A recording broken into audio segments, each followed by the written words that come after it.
ओम शांति 4/5/2023। आज की मुरली चिंतन। शिव बाबा हमें टीचर बन के ब्रह्मा मुख द्वारा पढ़ाते हैं, इसलिए हमें ब्रह्मा बाबा को याद नहीं करना है, हमें सुप्रीम टीचर शिव बाबा को याद करना है, पॉइंट ऑफ लाइट को याद करना है। हम जानते हैं जिनकी आत्मा और शरीर दोनों पवित्र हैं, वही असली फूल और हार के हकदार हैं।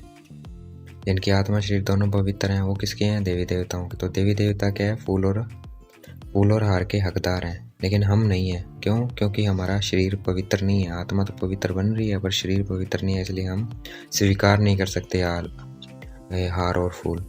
उसी तरह बाबा कहते मैं पूज्य से पुजारी नहीं बनता हूँ, मेरा तो शरीर ही नहीं है, आप बच्चे बनते हो, तो इसलिए मैं तो कर ही नहीं सकता हूँ। तो शिव बाबा भी फूल और हार स्वीकार नहीं करते हैं। शिव बाबा हमारे ओबीडियंट फादर हैं, टीचर हैं और सर्वेंट हैं। वो हमारी क्या करने आए हैं? सेवा करने आए हैं।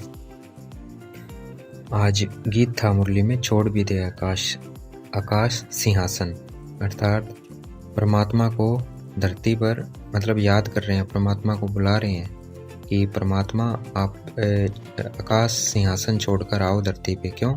क्योंकि मनुष्य दुखी है इस वक्त। इसका मतलब क्या है? परमात्मा यहाँ नहीं है, तभी तो उसे याद कर रहे हैं और कह रहे हैं आकाश सिंहासन छोड़कर धरती पर आओ। इसका मतलब परमात्मा सर्वव्यापी नहीं है, उसको बुला रहे हैं तो वह सर्वव्यापी नहीं है। यहाँ होता तो हम उसको बुलाते क्यों? शिव बाबा पतित पावन है, अर्थात दुखों से लिबरेट करते हैं। शिव बाबा साधारण तन में आते हैं और सृष्टि का राज समझाते हैं। भाई कैसे ये सृष्टि नई से पुरानी होती है, फिर ये वापस नई बनती है। जैसे शरीर नया से पुराना होता है, घर नए से पुराना होता है, तो बाबा हमें साधारण तन में आके ये सृष्टि का राज समझाते हैं। बाबा ने कहा देही अभिमानी बनना है, देह अभिमान में नहीं आना है, देही अभिमानी बनकर मुझे याद करना है। तो अपने को आत्मा निश्चय करना है और शिव बाबा को याद करना है। राजयोग सिर्फ एक परमपिता परमात्मा ही सिखा सकते हैं, कोई नहीं सिखा सकता है। इस वक्त गीता ज्ञान स्वयं परमात्मा सुना रहे हैं, जो कि प्राय लोप है। उस ज्ञान को, गीता का ज्ञान इस वक्त प्राय लोप है, जिसे अब इस वक्त शिव बाबा खुद सुना रहे हैं। जब तप दान पुण्य आदि से परमात्मा नहीं मिलते हैं।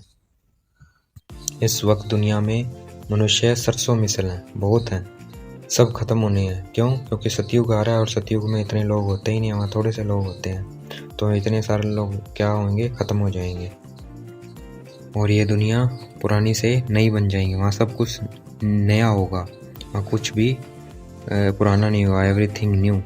और नाम ही है बहिश्त, हेवन, बहुत मीठा नाम है, तो इसका मतलब वहाँ सब कुछ नया होता है।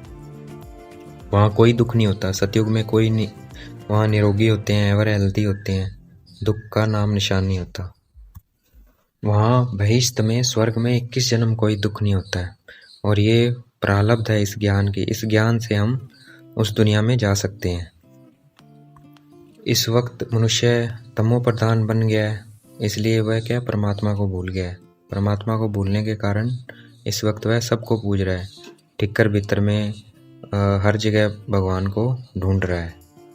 ये ड्रामा है जिसमें पहले सतो प्रधान, फिर सतो, फिर रजो, फिर तमो बनते हैं।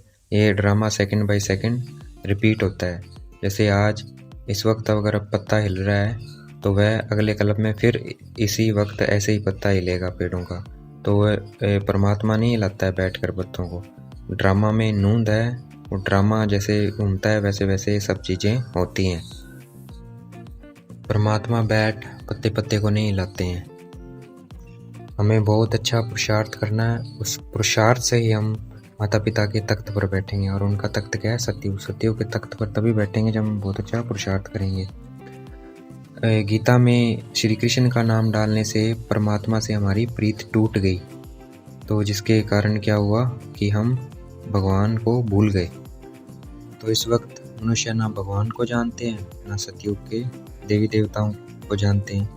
इस वक्त सिर्फ देवी देवताओं की निशानियां हैं हमारे पास, वो है चित्र है, मंदिर है, वो क्या है? उनकी निशानियां हैं। मनुष्य उनको जानता नहीं है। हमें बाबा को ऐसे याद करना है, शिव बाबा को ऐसे याद करना है जैसे आशिक माशूक याद करते हैं एक दूसरे को, मतलब माशूक याद करता है, तो वो उनका जो प्यार होता है आशिक माशूक का, वो उनमें उसमें विकार नहीं होता है, वो सिर्फ देखते हैं एक दूसरे को। तो वैसे ही हमें शिव बाबा को अपने को आत्मा समझकर और शिव बाबा को देखते रहना है, ऐसा प्यार करना है बाबा से। तो बाबा हमें याद सिखा रहे हैं, भाई याद करते रहोगे तो मनुष्य से देवता बन जाओ। गायन भी है, मनुष्य से देवता की एक करतन लागी वार, अर्थात परमात्मा आकर ऐसे कर्म सिखलाते हैं कि जिससे मनुष्य देवता बन जाते हैं। और नानक जी ने भी कहा है, परमात्मा आकर मूत बलित्ती कपड़ धोए, अर्थात परमात्मा आकर पतितों को पावन बनाते हैं, अर्थात परमात्मा धोबी बनते हैं। आज का वरदान, पहले आपके विशेष गुण द्वारा सबके प्रिय बनने वाले सफल मूर्त भव। पहले आप मतलब पहले सबको रिगार्ड देना है, सबको आगे रखना है। इस गुण द्वारा सबके प्रिय बनेंगे और सफलता मूर्त और सफलता मिलेगी हमें। आज की मुरली का स्लोगन, मनन शक्ति के आधार से ज्ञान खजाने को अपना बना लो तो विघ्न विदाई लेंगे। जितना हम इस ज्ञान का मनन चिंतन करेंगे, उतने हमारी लाइफ में विघ्न क्या करेंगे, विदाई ले लेंगे। अच्छा, ओम शांति। शुक्रिया मीठे बाबा, शुक्रिया।